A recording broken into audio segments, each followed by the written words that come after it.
Nous allons rester debout pour lire la parole de Dieu. Nous allons ouvrir nos Bibles dans le livre de Luc chapitre 24 verset 49 et après nous allons lire Luc chapitre 4 verset 18. Luc chapitre 24 verset 49, nous lisons au nom de Jésus-Christ de Nazareth. Et je vais envoyer moi-même sur vous ce que mon Père a promis. Quant à vous, restez dans la ville jusqu'à ce que vous soyez remplis de la puissance d'en haut. Amen. Je vais envoyer moi-même sur vous ce que mon Père a promis. Quant à vous, restez dans la ville jusqu'à ce que vous soyez remplis de la puissance d'en haut. Luc chapitre 4 verset 18. Luc chapitre 4 verset 18, nous lisons au nom de Jésus-Christ.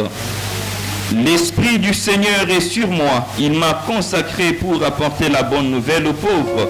Il m'a envoyé pour proclamer la délivrance aux prisonniers et le don de la vue aux aveugles. Amen.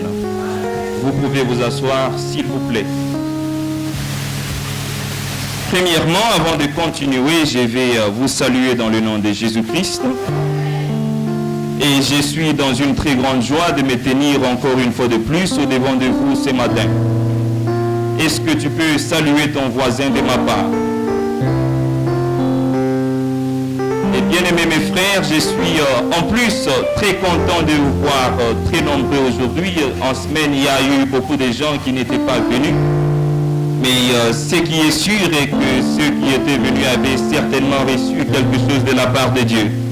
C'est pourquoi il ne faut pas manquer le programme de la semaine, car de la même manière que Dieu peut agir le dimanche, de la même manière que Dieu peut aussi agir le mercredi, le jeudi, le vendredi, le samedi et tous les restes des jours de la semaine. Amen. Alors, une chose que vous devez savoir, comme le pasteur l'a déclaré, je vous aime beaucoup. Et je crois qu'un jour, l'église Rehoboth, comme je l'ai prêché le premier jour, lors de la première intervention, l'église Rehoboth va atteindre les extrémités de la terre au nom de Jésus-Christ de Nazareth.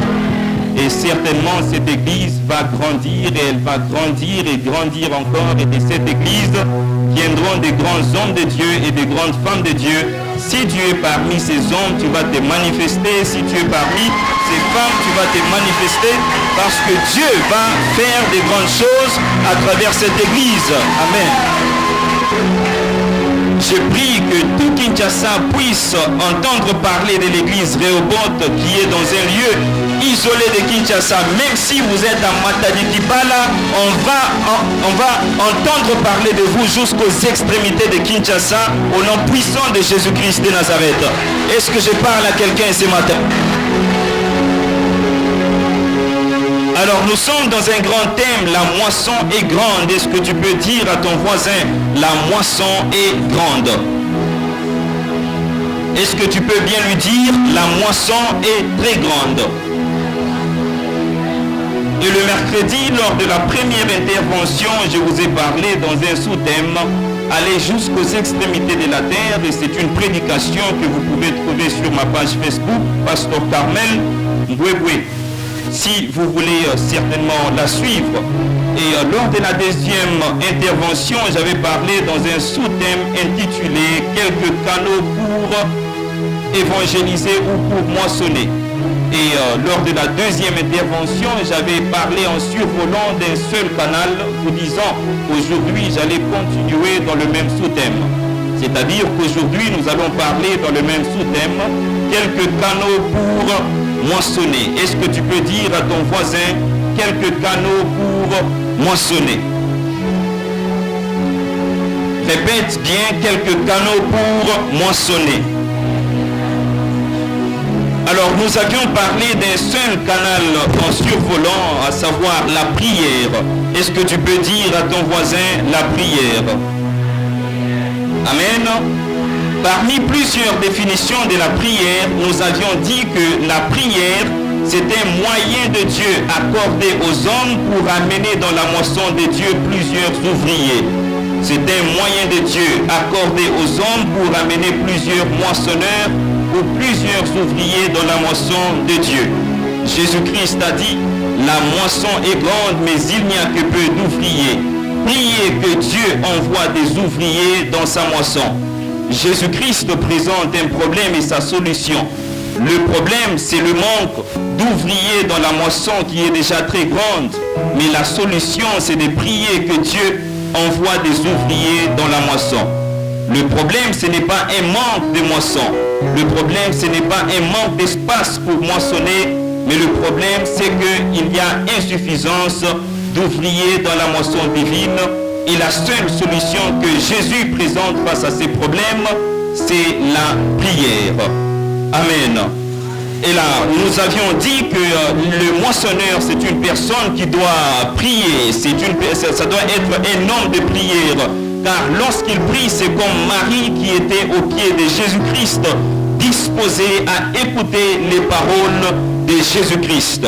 Le moissonneur doit écouter les paroles de Jésus-Christ avant de se présenter devant les hommes, car lorsqu'il écoute les paroles de Jésus-Christ, il accumule la pensée et le cœur de Jésus-Christ pour les hommes avant d'aller parler aux hommes, afin de parler selon le désir de Dieu, selon le désir de Jésus-Christ, et non selon ses propres pensées et selon ses propres désirs ou ses propres imaginations. Marthe s'était retrouvée en train de faire un service que Jésus ne voulait pas qu'elle puisse faire. Elle était à la cuisine en train de préparer pour Jésus-Christ, alors que Jésus-Christ voulait que Marthe puisse rester à ses pieds. Jésus voulait qu'elle puisse l'écouter, mais elle était tellement occupée dans la cuisine qu'elle ne pouvait pas voir quel était le désir de Jésus-Christ pour elle en ces moments-là. Être dans la cuisine, ce sont des services que l'on fait pour Dieu lorsque nous sommes dans la chorale, lorsque nous sommes dans l'évangélisation, lorsque nous sommes dans la prédication, nous sommes dans le ministère, mais sans avoir une vie de prière, sans avoir une intimité avec Jésus-Christ de Nazareth. Le moissonneur doit apprendre à rester au pied de Jésus-Christ, car lorsqu'il reste au pied de Jésus-Christ, Jésus lui communique quel service il doit faire précisément. Il y a des gens qui font des choses que Dieu ne leur a jamais demandé de faire, des choses que Dieu ne veut pas qu'ils fassent. Ils sont en train de le faire parce qu'ils veulent, ils sont en train de le faire parce que ça paraît beau. Il est devenu pasteur parce que lorsqu'il regarde le pasteur, ça lui inspire ou je ne sais pas quoi. Mais il ne le fait pas parce que Dieu lui a dit de le faire, pas parce que Dieu veut, mais parce que lui veut, parce que lui, il a envie de le faire. Marthe, j'aimerais te dire ce matin que tu peux être en train de faire des services pour Jésus-Christ. Tu peux être en train de cuisiner pour Jésus-Christ. Et Jean peut sentir l'odeur et dire que ça sent bon. Tu peux être en train de cuisiner pour Jésus-Christ et Pierre peut manger et dire que c'est bon. Mais lorsque Jésus-Christ regarde, il dit que ce n'est pas la bonne part, ce n'est pas la bonne part et c'est inutile. Ça veut dire que tu peux être en train de faire un service pour Dieu et tout le monde apprécie. Lorsque les gens te regardent, ils disent que tu fais bien. Lorsque tu prêches, les gens disent que tu prêches bien. Lorsque tu chantes, les gens disent que tu chantes bien. Mais lorsque Jésus-Christ te regarde, il dit que ce n'est pas la bonne part. Lorsque Jésus-Christ te regarde, il te voit en train de faire autre chose. Tu es en train de prêcher, mais Dieu attend que tu puisses chanter et a placé ta récompense dans la musique. Tu peux être en train de chanter et Dieu attend que tu commences à prêcher la parole parce qu'il a placé ta récompense dans la parole, dans la prédication de la parole. Est-ce que je parle à quelqu'un ce matin? Ça ne sert à rien de faire des services que Dieu n'apprécie pas. Des services que tout le monde apprécie mais que Dieu n'apprécie pas. Et même si tu es en train d'impacter dans ces services que tu es en train de faire, aussi longtemps que ce n'est pas le désir de Dieu, aussi longtemps que ce n'est pas ce que Dieu veut que tu fasses, aussi longtemps que ce n'est pas ce que Dieu t'a dit de faire, tu ne recevras même pas une poussière de récompense. Un moissonneur doit être un homme de prière parce que sa prière lui donne audience devant Dieu pour que sa voix puisse obtenir audience dans le cœur des personnes qui l'écoutent. lorsqu'il se tient en prière, il a une audience devant Dieu et cette audience lui donne accès dans le cœur des pécheurs, dans le cœur des perdus. Est-ce qu'il y a des gens en ce lieu qui ont audience devant Dieu tous les jours? Si tu veux avoir audience dans le cœur des personnes qui t'écoutent, tu dois commencer par te tenir devant Dieu. Avant de te tenir devant les hommes, tu te tiens d'abord devant Dieu avant d'aller parler du Dieu des hommes. Tu dois commencer par parler des hommes au devant de Dieu avant d'aller parler de Dieu au devant des hommes. Je répète, avant d'aller parler aux hommes, tu dois commencer par parler des hommes au devant de Dieu pour qui tu es en train d'aller parler. Avant d'aller parler de Jésus-Christ, commence par parler des hommes au devant de Jésus-Christ de Nazareth. Est-ce que je suis en train de parler à quelqu'un? La prière doit être dans la vie d'un moissonneur parce que la prière, c'est le filet du pêcheur pour qu'il pêche les poissons. Est-ce que je parle à quelqu'un? Je répète, c'est le filet du pêcheur pour qu'il pêche les poissons. Jésus-Christ a dit à Pierre que je te ferai pêcheur d'hommes. C'est-à-dire que le moissonneur, c'est un pêcheur de poissons spirituels qui sont les âmes.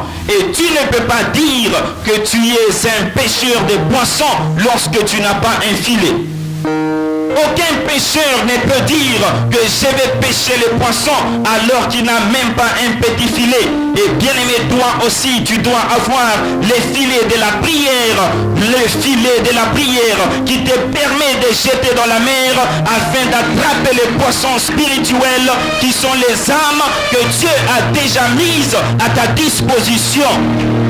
Et le plus tu vas en profondeur avec ton filet, le plus tu attrapes le poisson. C'est-à-dire, le plus tu vas en profondeur de la prière, le plus tu reçois l'onction pour gagner les âmes. Tu reçois l'onction pour évangéliser. Tu reçois l'onction pour prêcher la bonne nouvelle jusqu'aux extrémités de la terre. La Bible nous dit que lorsque Pierre était en train de pêcher, il a jeté le filet dans tous les sens qu'il pouvait imaginer, mais il n'a pas attrapé un seul poisson toute la nuit.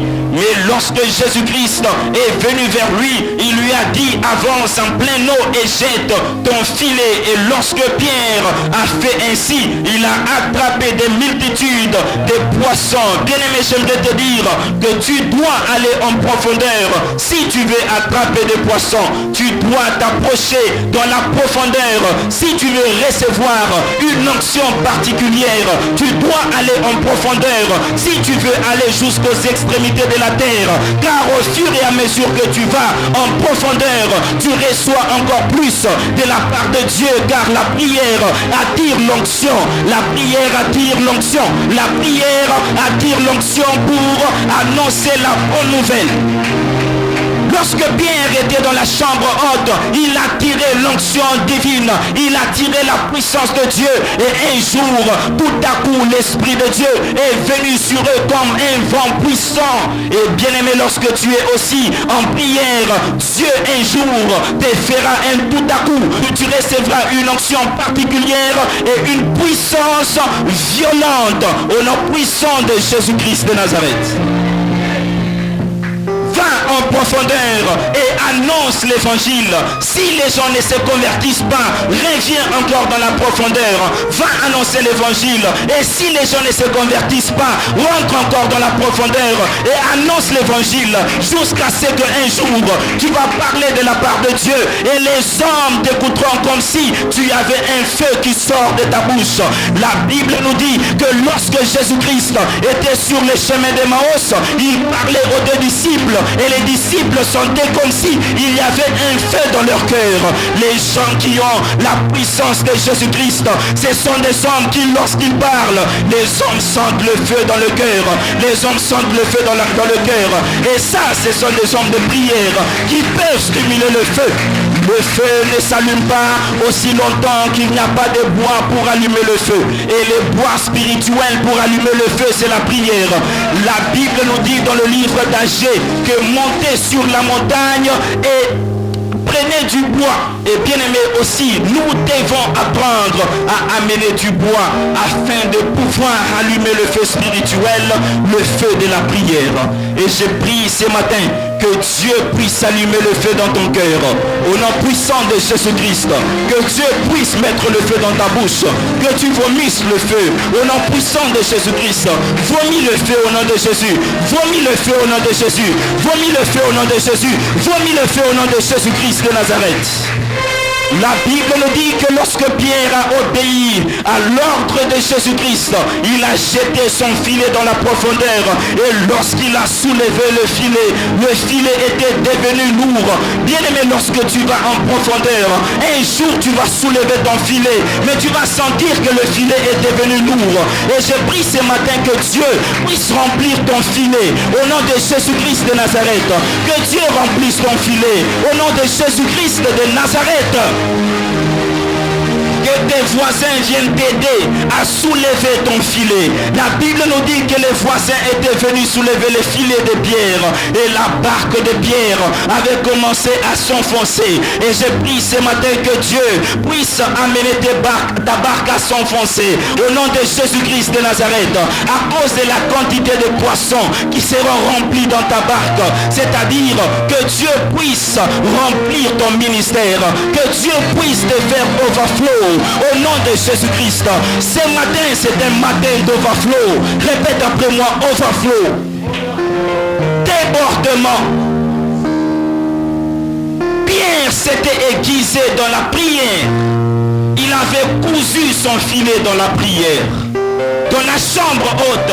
Et bien aimé, vous devez aussi avoir vos chambres hautes. Quelle est ta chambre haute? Quel est le lieu de rencontre que tu as avec Jésus-Christ de Nazareth? Un moissonneur, ça doit être un homme de prière. Tu ne peux pas dire que tu es un moissonneur alors que tu n'as pas une vie de prière. Et la vie de prière, ce n'est pas venir à l'église et prier avec les autres. La vie de prière, c'est lorsque tu es dans ta maison, dans la chambre, dans le secret, lorsque personne ne te voit, lorsque papa ne te voit pas, lorsque le pasteur ne te voit pas. Ce n'est que lorsque tu es avec Dieu, lorsque tu es dans l'intimité avec Jésus-Christ de Nazareth. Quel est ton programme de prière? Et là, c'est un canal pour moissonner, un canal pour évangéliser. Deuxième canal pour moissonner ou pour évangéliser. Répète après moi, le Saint-Esprit. Il y a ton voisin, le Saint-Esprit. Dans le livre de Luc chapitre 24 verset 49, Jésus dit aux disciples, quant à vous, restez à Jérusalem jusqu'à ce que je vous enverrai la puissance d'en haut, jusqu'à ce que je vous enverrai le Saint-Esprit. Jésus-Christ donne aux disciples une mission, mais leur défend d'aller tout de suite, parce qu'ils doivent attendre jusqu'à ce que la puissance d'en haut va venir. Ils doivent attendre jusqu'à ce que le Saint-Esprit va venir. Et il leur aussi présente l'indispensabilité de la présence de Jésus-Christ, la présence du Saint-Esprit avec eux, car leur réussite dans cette mission qu'il leur accordait en dépendait. Dans le livre de Luc chapitre 4 verset 18, la Bible nous montre un Jésus-Christ rempli du Saint-Esprit, oint par le Saint-Esprit pour annoncer l'évangile. Jésus-Christ n'est pas allé prêcher la parole de Dieu aussi longtemps qu'il n'avait pas reçu la puissance du Saint-Esprit. La Bible nous dit que Jésus, revenant du désert, il était rempli du Saint-Esprit. Il est entré dans le temple, il a ouvert le rouleau et il a dit, l'Esprit de Dieu est sur moi parce qu'il m'a oint pour annoncer la bonne nouvelle. Bien aimé, avant d'annoncer la bonne nouvelle, tu dois te rassurer que l'Esprit de Dieu est sur toi. Tu ne peux pas aller jusqu'aux extrémités de la terre aussi longtemps que le Saint-Esprit n'est pas encore venu, car tu es lancé dans une mission, tu es lancé comme les disciples, aller jusqu'aux extrémités de la terre sans le Saint-Esprit, s'était livré dans une mission douée d'échecs. Il faut que le Saint-Esprit vienne pour qu'il soit émetteur de ta voix vers les personnes auxquelles tu parles. Je suis en train de vous parler avec un micro. Et ce micro permet que la personne qui est même au coin de cette route puisse entendre ce que je suis en train de dire. Et si j'enlève le micro, il y a des personnes qui ne vont pas entendre parce que le micro est absent. Je serai en train de me poumonner pour rien. La voix n'arrivera pas jusqu'aux extrémités de cette route. Et bien aimé aussi le Saint-Esprit, c'est le micro qui te permet d'élargir ta voix jusqu'aux extrémités de la terre. Est-ce que je parle à quelqu'un ce matin? Le Saint-Esprit, c'est le micro qui te permet d'élargir ta voix jusqu'aux extrémités de la terre. La Bible nous dit que Pierre s'est tenu devant 3000 personnes. Il a parlé de la part de Jésus-Christ et 3000 personnes se sont converties alors que cet homme n'avait pas un micro. Qu'est-ce qui a fait que Pierre puisse parler devant 3000 personnes et sa voix puisse arriver même jusqu'à la dernière personne? Et bien aimé, toi aussi, tu as besoin du Saint-Esprit, car la Bible nous dit que c'est poussé par le Saint-Esprit que les hommes ont parlé de la part de Dieu. Parler ne devra pas être une conséquence de nos sentiments ou de nos désirs, mais parler devra être la conséquence du fait que nous sommes poussés par le Saint-Esprit. Aller jusqu'aux extrémités de la terre n'avait qu'une seule condition: attendre la venue du Saint-Esprit, car c'est lui le vrai moissonneur. C'est lui qui touche, c'est lui qui convertit, c'est lui qui fait pleurer, c'est lui qui touche les cœurs des hommes. Et non parce que si tu es touché aujourd'hui, ce n'est pas parce que tu parles, ce n'est pas parce que je parle un bon français, ce n'est pas parce que je parle un bon lingala, ce n'est pas parce que je parle un bon anglais que tu peux être touché aujourd'hui. Ce n'est pas ça, mais c'est parce que l'Esprit est derrière mes paroles. Même si je parle mal français, tu peux te convertir aujourd'hui, parce que ce n'est pas le français qui convertit, mais celui qui convertit, c'est le Saint-Esprit, parce que lui, c'est le vrai moissonneur. C'est lui qui touche et qui change le cœur des hommes, car c'est lui qui sonde le cœur et les reins des hommes. Le passage de Ruth dans le champ de Boaz était une image de la moisson. La Bible nous dit que Ruth était allée glaner dans le champ de Boaz. Et glaner veut dire ramasser ce que les moissonneurs ont laissé. Et la Bible nous montre Ruth dans ces champs de Boaz en train de ramasser ce que les moissonneurs avaient laissé, autorisé par le chef des moissonneurs Boaz. Boaz est allé même au point de lui donner des faveurs que ses propres servantes n'avaient jamais eues avant. Et cela est une image de la grâce. Une image de la grâce, parce que Dieu nous a fait grâce d'opérer puissamment dans le ministère, plus que même le ministère des Juifs. Nous sommes des étrangers. Malgré que Ruth était étrangère, elle était une Moabite.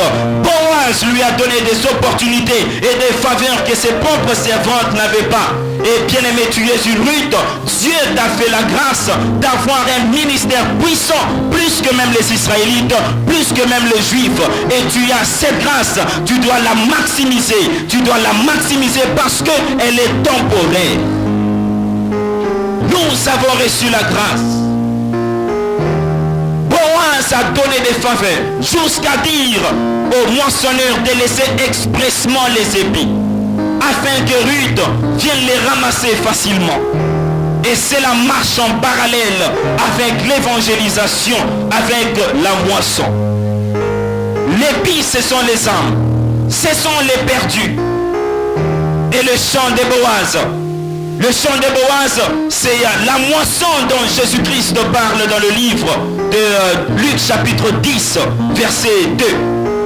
La moisson est grande. Priez que Dieu envoie des moissonneurs dans sa moisson. Là, c'est le chant de Boaz. Et Ruth, ce sont les prédicateurs de l'évangile. Ce sont les porteurs de l'évangile. Et nous sommes dans le temps de la moisson. Et le vrai moissonneur en soi, c'est le Saint-Esprit. C'est le Saint-Esprit. Est-ce que je parle à quelqu'un? Le vrai moissonneur en soi, c'est le Saint-Esprit. C'est le Saint-Esprit. Répète après moi, c'est le Saint-Esprit.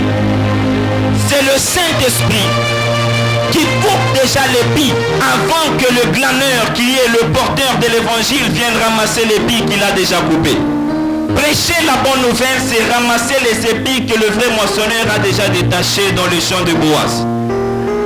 C'est pourquoi lorsque tu te tiens devant les hommes, tu parles simplement et les gens se convertissent sans beaucoup d'efforts parce que Dieu t'avait déjà dévancé dans le champ, il a coupé l'épi afin que lorsque tu viens ramasser, tu ne vas pas utiliser beaucoup de force pour déraciner l'épi, mais parce que l'épi est déjà coupé, tu ramasses et simplement. C'est pourquoi, bien-aimé, pendant que je te parle, tu es en train de sentir quelque chose dans ton cœur. Ce n'est pas que je suis en train de forcer quelque chose, mais c'est parce que Dieu m'a déjà dévancé dans le champ et il t'a déjà détaché comme épi. C'est pourquoi tu dois te laisser ramasser ce matin. L'épi est déjà détaché par le vrai moissonneur. Le porteur de la parole de Dieu, lui, ne vient que pour parler, mais c'est le Saint-Esprit qui fait tout le travail. C'est lui qui convertit, c'est lui qui s'occupe du reste, car c'est lui qui sonde le cœur et les reins des hommes. Avant que tu n'arrives dans le champ, Dieu le Saint-Esprit avait détaché l'épi pour toi, afin que tu viennes le ramasser sans beaucoup d'efforts. Et je prie ce matin que tu sois ramassé au nom de Jésus-Christ de Nazareth. Je prie que tu sois ramassé au nom de Jésus-Christ de Nazareth. Et bien-aimé, parler c'est par grâce. Répète après moi, parler c'est par la grâce de Jésus-Christ de Nazareth. C'est par la grâce que je suis en train de me tenir au-devant de vous. C'est parce que Dieu m'a fait grâce que je suis devenu aujourd'hui pasteur. C'est parce que Dieu t'a fait grâce que tu es pasteur. C'est parce que Dieu a fait grâce qu'il y a cette église. C'est parce que Dieu t'a fait grâce que tu es un prédicateur dans cette église. C'est pourquoi aucun homme ne devra soulever ses épaules. Aucun homme ne devra se booster et gonfler parce qu'il parle, parce qu'il gagne les âmes, parce que ceci, c'est une œuvre de la grâce. Aucun homme n'a travaillé pour obtenir tout ce que nous sommes en train de faire. Aucun homme n'est mort à la croix sauf Jésus-Christ pour que les âmes soient sauvées. C'est pourquoi mon frère, même si les âmes se convertissent, ce n'était pas toi qui étais mort à la croix pour que tu sois célébré, mais c'est Jésus-Christ qui était mort à la croix et c'est lui seul qui mérite d'être célébré. Nous prêchons par la grâce de Dieu. Nous prêchons parce que Dieu nous a donné l'opportunité de prêcher. Souvenez-vous de l'ânesse que Jésus-Christ a utilisée pour entrer dans Jérusalem. La Bible nous dit qu'il a envoyé ses disciples aller détacher une ânesse qui était attachée sur laquelle personne n'était encore monté. Et la Bible nous dit que ce jour-là, l'ânesse a eu l'opportunité de marcher sur les vêtements. L'ânesse a eu l'opportunité de marcher dans la gloire et la louange. Quelque chose que l'ânesse ne pouvait pas faire par elle-même. Si Jésus-Christ n'était pas monté sur cette ânesse, l'ânesse n'aurait jamais eu l'opportunité de marcher sur les vêtements. L'ânesse n'aurait jamais eu l'opportunité de marcher dans la gloire. Et bien aimé, toi aussi tu es une ânesse. Aussi longtemps que Jésus-Christ n'est pas sur toi, tu n'auras pas l'opportunité de marcher dans la gloire. Tu n'auras pas l'opportunité de marcher sur les vêtements. Parce que c'est lui qui fait ta valeur, c'est celui qui est sur toi. Aussi longtemps que Jésus-Christ n'est pas sur toi, tu n'as pas de valeur. Enlevant Jésus-Christ sur toi, tu deviens un incapable. Tu deviens dévalorisé parce que ta valeur est déterminée par celui qui est assis sur toi. Et son nom, c'est Jésus-Christ de Nazareth. Comment une ânesse qui dépend de celui qui est sur elle peut se booster, peut devenir orgueilleuse parce qu'elle a marché sur les vêtements. Tu n'as pas marché sur les vêtements parce que tu es capable, mais tu as marché sur les vêtements parce que sur toi se trouve le Messie. Jésus-Christ est le Messie qui s'est assis sur nous. Et lorsque nous recevons la gloire, nous devons remettre la gloire à Jésus-Christ. Et le jour-là, la gloire n'était pas revenue à l'ânesse, mais la gloire était revenue à Jésus-Christ de Nazareth. Lorsque nous prêchons, nous devons remettre toute la gloire à Jésus-Christ. Nous devons prêcher avec humilité parce que nous savons que ce n'est pas notre propre force, mais c'est la force de Dieu. Je vous prêche pas par ma propre force, mais je vous prêche par la puissance de Dieu. Je vous prêche pas par ma propre capacité, mais je vous prêche par la force divine.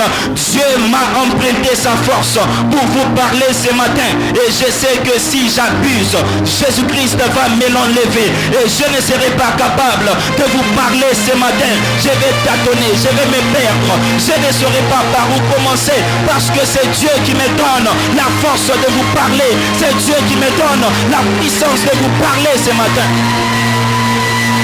Nous sommes des ânesses et rappelons-nous-en, nous devons remettre la gloire à Dieu. Un vrai moissonneur, c'est celui qui sait qu'il est un incapable, qui ne peut devenir capable que lorsque le capable vient en lui. Tu dois être conscient de ton incapacité, car lorsque tu es conscient de ton incapacité, tu vas aller vers le capable pour obtenir capacité de te tenir devant les hommes. Lorsque tu penses que tu es incapable, tu ne vas jamais te tenir devant le capable. C'est comme ça que tu vas échouer dans la mission que Dieu va te donner ou la mission que Dieu t'a déjà donnée. Il y a des choses que tu n'arrives pas à faire dans le ministère parce que Dieu est en train de voir que si il te donne certaines portes, tu vas voler sa gloire. Et déjà une chose que Dieu ne peut pas partager avec un autre, c'est sa gloire. Demandez à Satan, il a voulu voler la gloire de Dieu. Il a été jeté jusqu'au bas du Sheol. La Bible nous dit que Satan, il s'est dit, je me lèverai, je monterai, je m'assierai sur le trône très grand.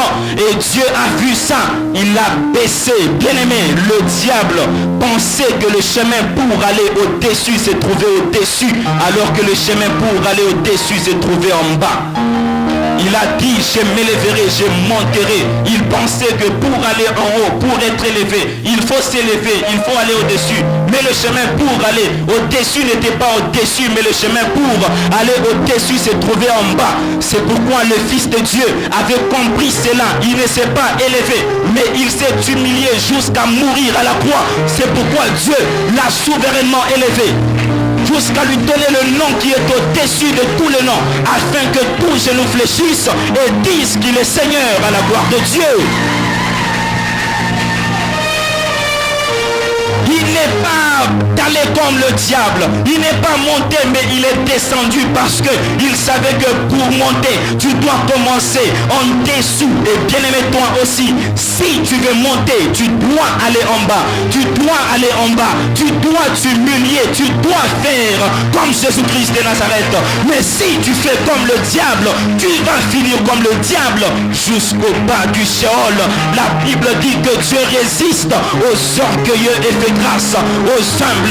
J'aimerais dire à toutes les personnes qui sont humbles ce matin que Dieu te fasse grâce, que Dieu te fasse grâce au nom puissant de Jésus-Christ, que Dieu te fasse grâce, que Dieu te fasse grâce au nom puissant de Jésus-Christ. Est-ce que je parle à quelqu'un ce matin? Un jour j'ai fait un rêve et dans ce rêve j'étais en train de voir un paralytique. Je suis allé vers le paralytique, j'ai prié pour lui. C'était au début de mon ministère, j'étais encore un tout petit et j'ai vu ça. J'ai prié pour le paralytique et lorsque les hommes ont commencé à célébrer, ils ne me célébraient pas moi, mais ils célébraient une autre personne, un autre homme que je ne voyais pas le visage, comme si c'était cet homme qui avait fait marcher ces paralytiques alors que visiblement c'était moi. Et là Dieu était en train de me dire que même si j'ai fait de grandes choses avec toi, ce n'est pas toi qui dois être célébré, ce n'est pas toi qui dois recevoir la gloire, mais c'est moi qui dois recevoir la gloire, c'est moi qui dois être célébré, car les grandes choses je les ferai, mais je les ferai à travers toi. La Bible nous parle de la prière du prophète Élie. La Bible nous dit que lorsqu'il n'y avait pas de pluie en Israël, cet homme d'Élie est allé sur le sommet du mont Carmel Il a ouvert ses genoux et a placé sa tête entre les genoux. Et cela nous enseigne beaucoup de choses.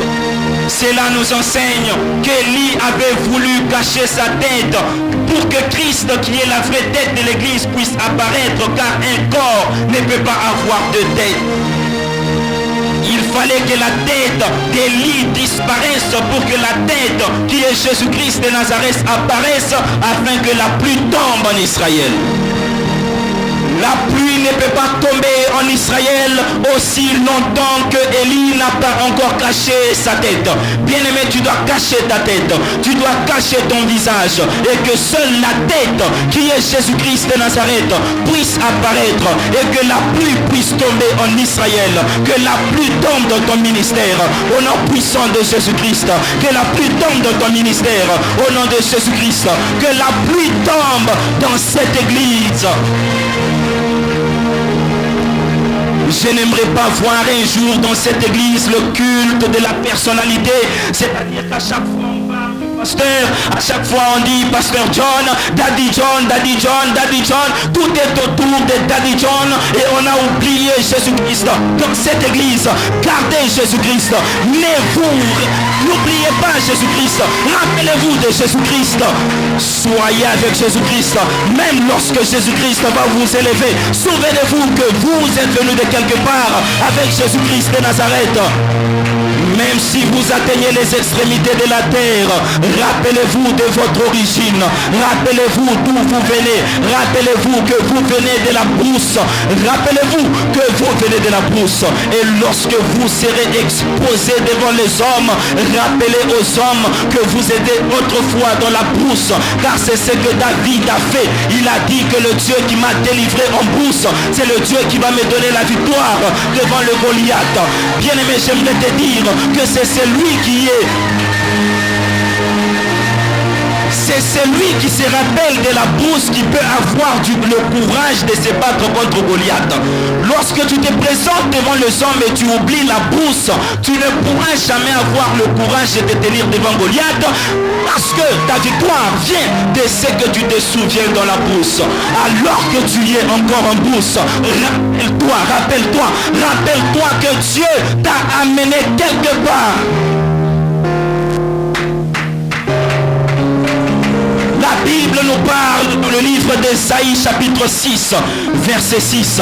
La Bible nous dit, Ésaïe a vu Dieu assis sur un trône très élevé. Le pan de son vêtement remplissait le temple et les anges étaient assis sur lui.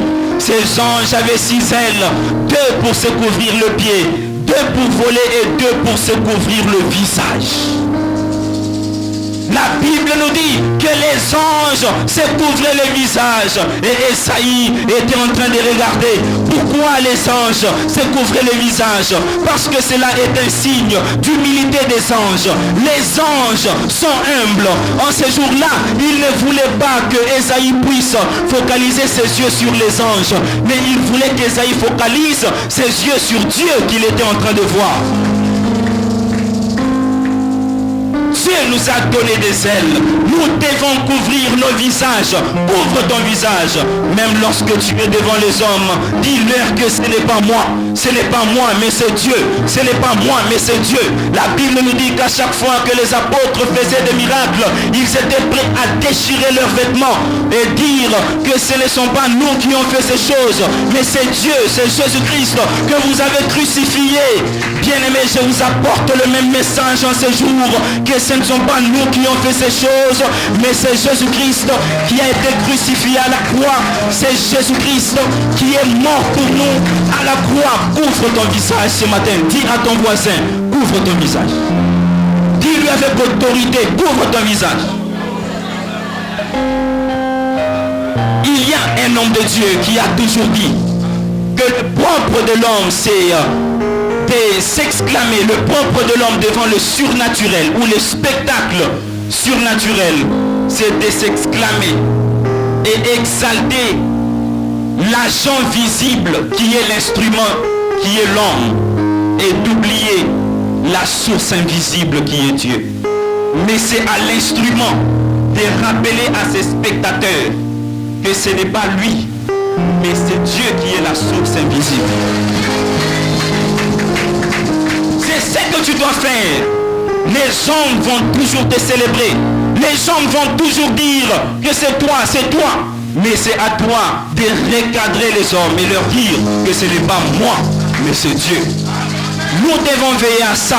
Parce qu'aujourd'hui, dans l'église, nous sommes en train d'assister à un dérapage. Un dérapage. Les hommes de Dieu débordent et aillent aux extrêmes. Des choses que Dieu n'a pas demandé que nous puissions faire. À cause des titres, des titres et des titres et des titres. Tu te donnes des titres. Lorsque tu fais seulement une œuvre surnaturelle, lorsque seulement tu guéris un malade, tu changes de démarche. Comme si tu planais dans les airs, comme si tu étais en train de voler. On doit commencer à tout prix à prendre pour toi les sacs. Lorsqu'il va regarder les gens, c'est comme s'il regardait les gens ralentis. Parce qu'il a fait une œuvre surnaturelle. Bien-aimé, j'aimerais te dire que si tu l'as fait, ce n'est rien par rapport à ce que Dieu peut faire pour toi. Ce n'est rien. Jean avait déjà vu Jésus-Christ. Il a vu les chandeliers d'or dans le livre d'Apocalypse. Mais au chapitre 4, la Bible nous dit, après cela, Dieu dit à Jean, monte ici et je te montrerai ce qui sont. Et là, c'était le trône dans le ciel. Au-delà de voir la vision sur les 7 églises, il y a la vision du trône de Dieu dans le royaume de Dieu. Si tu te limites à la vision de cette église, tu ne pourras pas monter là-bas pour voir la vision sur le trône de Dieu. Là, il a commencé à voir l'agneau de Dieu immolé. Il a commencé à voir les 24 vieillards. Il a commencé à voir les 4 créatures. Il était monté dans une dimension nouvelle. Monter dans une dimension nouvelle dépend d'humilité. Parfois, Dieu te donne certaines choses pour te tester. Il te met dans une certaine circonstance de gloire pour voir comment tu vas te comporter pendant la gloire. Dieu te donne une petite opportunité, tu changes. Tu ne parles plus à certaines personnes. Tu les salues au bout des doigts. Ils deviennent des animaux.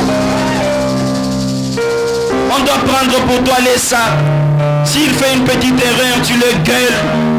Parce que tu penses que tu es devenu un ange Gabriel sur la terre. Bien-aimé, tu n'es pas Gabriel. Tu n'es pas Michael. Tu es un homme comme tous les autres qui a reçu la grâce devant Dieu.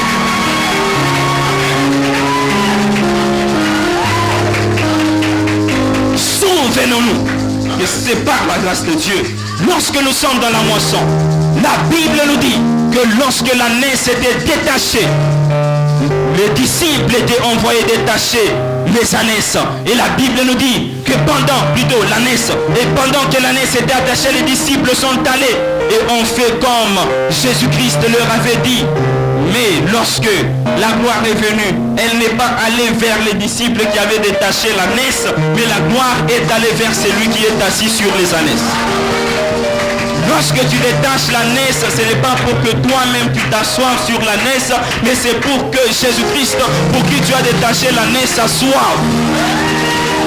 Lorsque tu gagnes les âmes, ce n'est pas pour que tu reçoives la gloire par les âmes que tu gagnes, mais c'est pour que Jésus-Christ reçoive la gloire par les âmes que tu as gagnées.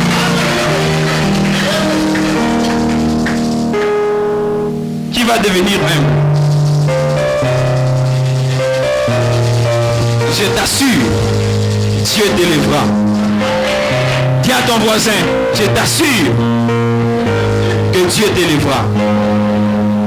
Dieu élève les humbles et résiste aux orgueilleux. Tu as de la résistance dans ton ministère parce que tu es un orgueilleux. Un orgueilleux aigu même. Aigu spirituellement et physiquement.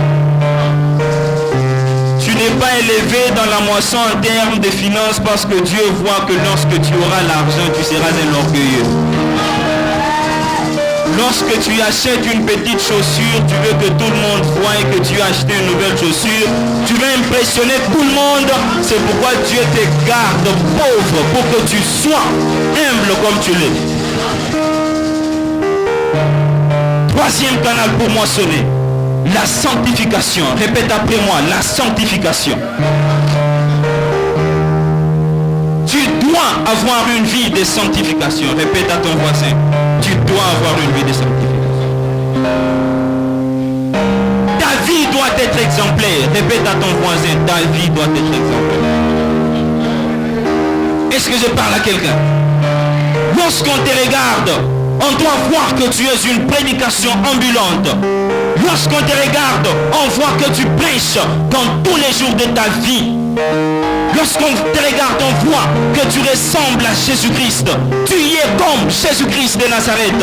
Tu n'es pas comme tous les autres. Il y a quelque chose de particulier qui est en toi. Tu ressembles à Jésus-Christ. Un jour, il y avait un homme de Dieu. Dieu l'a envoyé dans un petit village où Jésus-Christ n'était jamais prêché. Et quand il est arrivé dans le petit village, il a demandé à Dieu s'il pouvait prêcher dans ce petit village. Et Dieu lui a dit, ne prêche pas. Vis avec les hommes. Et cet homme avait commencé à vivre avec les villageois. Malgré qu'il était riche, malgré qu'il avait tout, une grande maison d'où il venait, il a vécu dans une petite maison comme les autres. Il est entré dans la situation des autres. Il a mangé comme les autres. Il a parlé avec les autres. Il a vécu d'une certaine manière. Et un jour Dieu lui a dit, il est temps que tu quittes le petit village. Et l'homme est parti. Et après quelque temps, Dieu envoie un autre homme de Dieu. Et l'homme de Dieu demande à Dieu, est-ce que je peux prêcher dans ce petit village? Dieu lui dit, oui, prêche dans le petit village. Et l'homme de Dieu a commencé à prêcher dans le petit village. Il parlait de Jésus-Christ. Et les villageois à chaque fois s'étonnaient. Ils disaient, mais tu parles de qui? La personne de qui tu es en train de parler, nous avions vécu avec elle ici.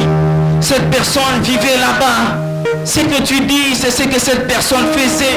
Cette personne vivait de cette manière. Les villageois avaient pensé que le serviteur de Dieu était Jésus, tellement que le serviteur de Dieu vivait comme Jésus. Il était tellement semblable à Jésus-Christ qu'il a été confondu à Jésus-Christ lorsqu'on a parlé de Jésus-Christ. Bien-aimé, toi aussi, lorsque tu arrives à un endroit où on ne connaît pas que tu es un chrétien, est-ce que quelqu'un peut dire sans te demander que tu es chrétien? Quel est ton comportement lorsque tu te retrouves à un endroit où on ne te connaît pas? Si aujourd'hui on t'enlevait du cercle où il y a des gens qui te connaissent, si on t'enlevait du cercle où il y a des membres de l'église, est-ce que tu vas vivre comme un chrétien? Aujourd'hui, il y a des chrétiens hypocrites qui vivent dans la sanctification parce qu'ils veulent impressionner les pasteurs, parce qu'ils veulent impressionner les membres de l'église, parce qu'ils veulent impressionner toutes ces personnes qui sont autour d'elle. Lorsqu'il est dans la chambre, c'est une autre personne. Lorsqu'il arrive devant l'église, il change de démarche. C'est un rite. C'est un rite taillé. Mais dans la chambre, c'est une autre personne, c'est une louve. La Bible nous parle dans le livre d'Apocalypse que la bête était semblable à l'agneau, mais lorsqu'elle parlait, c'était comme un autre animal. C'est comme quel animal? Comme un loup, n'est-ce pas? Comme quoi? Voilà, comme ce qu'il a dit là. Amen. L'ânesse, j'ai oublié l'animal, amen. Alors, l'ânesse, l'animal parlait comme un agneau, mais elle était comme un agneau, elle avait l'apparence d'un agneau. Mais lorsque elle parlait, c'était comme un loup. Il y a des gens aussi comme ça, l'apparence est comme un agneau, il est très calme, il est doux. Lorsqu'il est en présence des hommes, il est doux, c'est une personne charmante, belle, mais lorsqu'elle est dans les secrets de sa chambre, Dieu sent de pourriture, de péché. Qui es-tu dans le secret? Qui es-tu lorsque tu es seul? Ton caractère est une base dans l'évangélisation. C'est une base dans la moisson. Ton caractère doit prêcher avant de prêcher. Ton caractère doit dire avant de dire. Plusieurs âmes peuvent se convertir au travers de ton caractère. Il y a des gens qui se sont convertis seulement parce que ces frères-là vivent d'une certaine manière. Mais aussi, il y a des gens qui ont rétrogradé dans la chrétienté, dans le christianisme, seulement parce qu'il y a des frères pécheurs, incrédules, des frères pourris spirituellement, des tombeaux blanchis dont Jésus-Christ parlait. Lorsque les pécheurs les regardent, ils voient que ce sont des tombeaux blanchis. Lorsque tu es à la cité, tu es en boîte, tu danses avec les païens. Et lorsque tu viens à l'église, tu commences à prêcher comme si tu étais un saint, alors que vous êtes des oiseaux de la même plumage. Dans les églises aujourd'hui, nous avons des chrétiens rétrogrades parce qu'il y a des faux frères à l'église, des frères qui ne vivent pas selon la parole de Dieu. C'est pourquoi nous devons être rigoureux à l'église avec les serviteurs de Dieu. Ce n'est pas n'importe qui peut venir se tenir en sérieux et prêcher la parole de Dieu, mais c'est celui qui vit dans la sanctification qui peut se tenir ici et parler de la part de Dieu. Ça, c'est essuyer la chair, c'est essuyer l'œuvre de Dieu. Tu ne peux pas te tenir ici avec plein de péchés, utilisant la repentance comme étant un moyen pour continuer à pécher et venir te tenir au devant de la chair, pécher, revenir te repentir. Ma sœur, lorsque tu viens à l'église, tu t'habilles de manière décente. Mais lorsque tu es dans la cité, tu exposes tout comme si tu étais une échantillon dans un magasin. Bien-aimé, tu n'es pas une échantillon dans un magasin, mais tu dois être la pièce que le client prend au fond de l'armoire. Lorsque vous allez dans un magasin, vous allez trouver qu'il y a des échantillons. L'échantillon, tout le monde peut toucher, tout le monde peut voir, tout le monde peut essayer. Mais lorsqu'il faut acheter, il ne va pas acheter l'échantillon, il va acheter ce qui est caché à l'intérieur. Ma soeur, toi aussi, lorsque tu t'exposes à l'extérieur, tu es une échantillon. Tout le monde te touche, tout le monde t'essaye, tout le monde te voit et te regarde. Mais lorsqu'il devra t'épouser, il ne va pas t'épouser toi, il va épouser celle qui est cachée en dessous. Comment Adam et Ève, sur la terre, il n'y avait encore personne, ils ont quand même eu honte. Mais nous avons déjà des millions et des milliards sur la terre. Vous n'avez pas honte. C'est parce que vous avez un problème. Vous avez un problème et vous avez besoin de Jésus-Christ pour se repentir. Vous avez besoin de Jésus-Christ pour vivre selon la parole de Dieu. Nous en avons assez. Montrer des cuisses, montrer des parties intimes. Bien-aimé, montre ça à ton mari. Montre à ton mari. Attends le jour que tu vas te marier pour montrer à ton mari. Nous n'avons pas besoin de tes cuisses. Nous n'avons pas besoin de tes parties intimes. Nous n'en avons pas besoin. Nous n'en avons pas besoin, bien-aimé. Tu dois t'habiller décemment. La sanctification, nous devons vivre dans la sanctification si nous voulons voir la présence de Dieu, si nous voulons opérer dans le surnaturel, dans la moisson.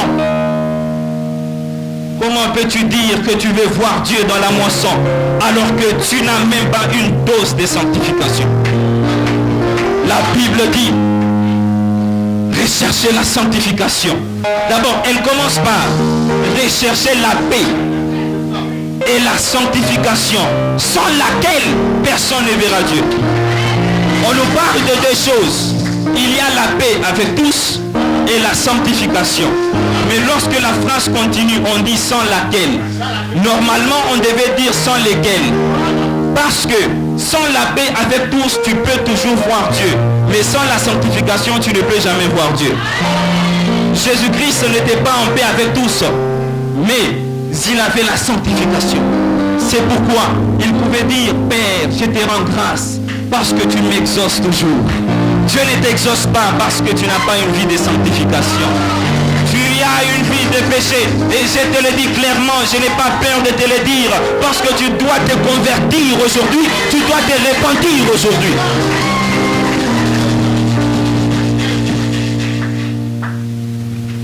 lorsque tu es un prédicateur, un moissonneur charnel, tu es comme les signaux dans les roues, dans les rues plutôt.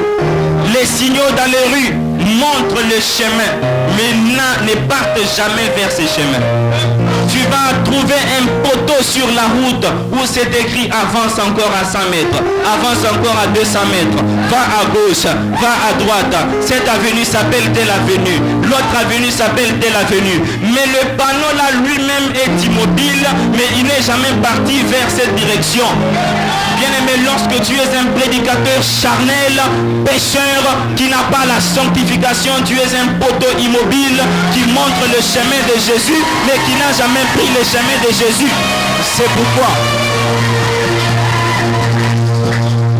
pourquoi tu vas aider les hommes à aller au ciel, mais toi-même tu vas te retrouver n'étant pas au ciel parce que tu es un poteau immobile. La Bible nous dit que nous avons prêché de ta part, nous avons annoncé la bonne nouvelle, nous avons prophétisé, mais Jésus-Christ leur dira, je ne vous connais pas. Jésus-Christ ne te connaît pas parce que tu prêches, mais Jésus-Christ te connaît parce que tu as cru en lui et tu vis dans la sanctification. Ce n'est pas parce que je prêche que j'irai au ciel. Ce n'est pas parce que je prophétise que j'irai au ciel. Mais c'est parce que je vis dans la sanctification que j'irai au ciel. Le chemin vers le ciel, c'est la sanctification. La sainteté est importante dans la vie chrétienne. C'est un élément majeur. On ne peut pas l'enlever de la chrétienté. Tu ne peux pas dire que tu es un chrétien et ne pas vivre dans la sainteté, dans la sanctification. Les disciples ressemblaient à Jésus-Christ, c'est pourquoi on les a appelés des chrétiens. Tu ne peux pas être un chrétien sans ressembler à Jésus-Christ, car chrétien veut dire celui qui est comme Christ. Est-ce que lorsqu'on te regarde, tu es comme Christ? Est-ce que tu es un chrétien? Est-ce que tu es une chrétienne ce matin? Es-tu un chrétien? Es-tu une chrétienne? Pourquoi est-ce que la femme, le jour de la crucifixion de Jésus, avait reconnu Pierre comme étant l'un d'eux? C'est parce que Pierre avait accumulé la nature de Jésus-Christ. Tellement qu'il restait avec Jésus, il avait commencé à faire des choses comme Jésus. Et lorsque la femme regarde Pierre, il dit, cet homme était aussi avec lui. Est-ce que tu as déjà été avec Jésus-Christ? Tu ne peux pas être avec Jésus-Christ et rester la même personne. Est-ce que tu as déjà rencontré Jésus-Christ dans ta vie? Si tu ne l'as pas encore rencontré, tu n'es pas légal pour être moissonneur. Parce que avant même d'être docteur à l'hôpital, il faut passer par l'école. Tu dois être un médecin légalisé pour être à l'hôpital, guérir les malades. Pendant la chirurgie, pendant l'opération, les chirurgiens ont besoin de tirer attention, car si seulement il fait une petite erreur, le malade va mourir. S'il prescrit un mauvais médicament, le malade va mourir. Et nous aussi, nous sommes des médecins spirituels. Nous avons besoin de prescrire le médicament spirituel. Et le médicament spirituel face à ta maladie qui est le péché, c'est Jésus-Christ de Nazareth. Jésus-Christ, c'est ton médicament. Ton médicament, ton médicament, ton médicament. Et c'est ton médicament inchangeable, indispensable, qui ne peut pas être remplacé. Jésus-Christ, c'est ton médicament de tous les temps. Il est venu sur la terre pour ôter les péchés de l'homme. Et bien aimé, je suis venu te présenter le médicament par excellence, le sang de Jésus-Christ. Le sang de Jésus-Christ, c'est Jésus-Christ, le sacrifice de Jésus-Christ. Le sang de Jésus-Christ, c'est l'antidote face à la maladie, le virus du péché qui envahissait le monde. Et bien aimé, toi aussi, si seulement tu prenais la décision de suivre Jésus-Christ aujourd'hui, ta maladie du péché sera éradiquée, ta maladie du péché sera guérie au nom de Jésus-Christ. Est-ce qu'il y a des gens qui se battent avec le péché tous les jours ici? Tu débats avec le péché. Tu refuses de faire le péché. Mais aujourd'hui, tu refuses le péché. Qu'aimer, tu refuses. Le troisième jour, tu refuses. Et le quatrième jour, tu te retrouves encore en train de pécher. Tu es en train de pécher, tu pêches. Tu n'as pas la force d'éviter le péché. Je suis venu te présenter la solution au péché. La solution au péché, c'est Jésus. Jésus, tu as besoin de Jésus. Tu as besoin de Jésus-Christ dans ta vie pour tuer le virus du péché qui est dans toi. Lorsque Jésus-Christ, qui est l'antidote face au péché, vient dans ta vie, il tue le péché. Ainsi, il n'y aura plus de péché dans ta vie. Ainsi, tu es appelé saint, tu n'es pas un pécheur. Est-ce que tu sais que tu es saint? Parce que tu as cru en Jésus-Christ. Et seulement parce que tu as cru en Jésus-Christ, Jésus-Christ tue l'usine des péchés. Ainsi, on ne peut plus voir le péché dans ta vie. Et même s'il t'arrive des péchés, tu regrettes, tu n'es pas à l'aise. Tu demandes à Dieu de te pardonner. Comment peux-tu continuer à pécher et être à l'aise? Ça ne te dit rien, tu es un inconscient. Un inconscient, tu dois sentir quelque chose dans ton cœur lorsque tu pêches. Tu dois sentir une culpabilité. Ce n'est pas que tu pêches, tu continues à pécher et tu continues à pécher encore. La sanctification, c'est un canal pour moissonner. Et je n'ai pas assez de temps pour vous parler. Mais je me limite là. Je crois qu'il y a des gens libérés de la puissance du péché et qui ont pris la compagnie du Saint-Esprit. Quand tu as la compagnie du Saint-Esprit, tu arriveras toujours à la destination. Tu ne peux pas avoir la compagnie du Saint-Esprit sans arriver à destination, car le Saint-Esprit, c'est la boussole qui indique toujours le nord, la bonne direction. Et lorsque tu es guidé par le Saint-Esprit, souviens-toi que c'est de la part de Dieu, ce n'est pas ta propre force. Et la gloire ne doit revenir qu'à Jésus-Christ. Par exemple, cette chair, une personne a fait cette chair, elle est belle, n'est-ce pas? Nous pouvons regarder à la chair, c'est une belle chair. Est-ce que nous pouvons tous dire waouh? Répète après moi, waouh! C'est une belle chair. Dis à ton voisin, c'est une belle chair. Mais ce qui est sûr est que cette chair a été faite par une personne. La gloire qui est derrière cette œuvre ne revient pas à l'œuvre, mais la gloire revient à celui qui a fait l'œuvre. La gloire revient au menuisier qui a fait cette œuvre. Mais quand même, nous pouvons admirer la chair, nous pouvons dire qu'elle est belle, mais la gloire revient à celui qui a fait la chair. Et nous aussi, nous sommes des belles chairs qui ont été faites par le menuisier qui est Dieu. Même si on nous admire, remettons la gloire à Dieu. Que Dieu te bénisse abondamment.